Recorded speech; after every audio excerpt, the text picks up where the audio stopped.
Rezoluta që dënon gjenocidin serb në Kosovë, narrativa që përsëritet çdo legjislaturë.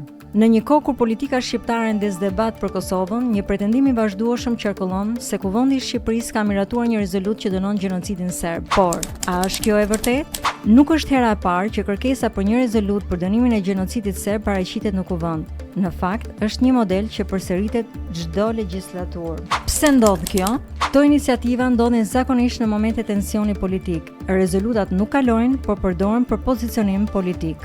Në seancën e 16 tetorit 2025, Kuvendi nuk e futi në rendin e ditës kërkesën e PD-s për një rezolutë që dënonte gjenocidin serb. Partia Demokratike nuk tërhiqet, pritet të depozitojë sërish kërkesën për të njëjtën qëllim me formulim tjetër. Në bazë të rregullores, kërkesa duhet kalojë brenda 30 ditëve nga data e paraqitjes. Nga ana tjetër, Partia Socialiste refuzon. Shqipëria, qeveria e saj, parlamenti i saj, i ka dënuar të gjitha krimet, aktet gjenocidale të ndodhura në Kosovë nga regjimi i Slobodan Miloševićit që nga viti 1991.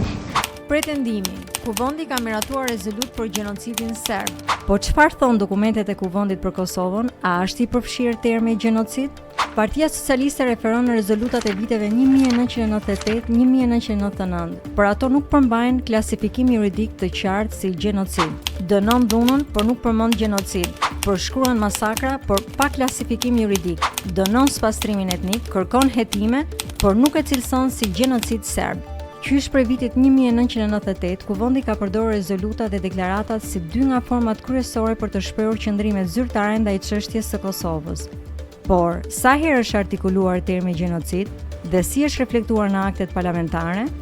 Sipas të dhënave zyrtare nga Kuvendi, janë 7 rezoluta të diskutuara në Kuvend. 3 të firmosura, 4 pa firmë. Kuvendi ka prodhuar gjithashtu një sër deklaratash ndaj zhvillimeve në Kosovë dhe rajon. Deklarata të pafirmosura: situata në Kosovë, masakra në Reçak, takimi i Rambujes, mbështetje për goditit e NATO-s, procesi për statusin përfundimtar. Deklarata që mungon dokumenti, zhvillimet në Beograd, zgjedhjet pluraliste në Kosovë. E përbashkëta, asnjë nga rezolutat apo deklaratat e shkruara nuk përfshin termin gjenocid, ndaj dhe kërkoni faktet, jo fjalët.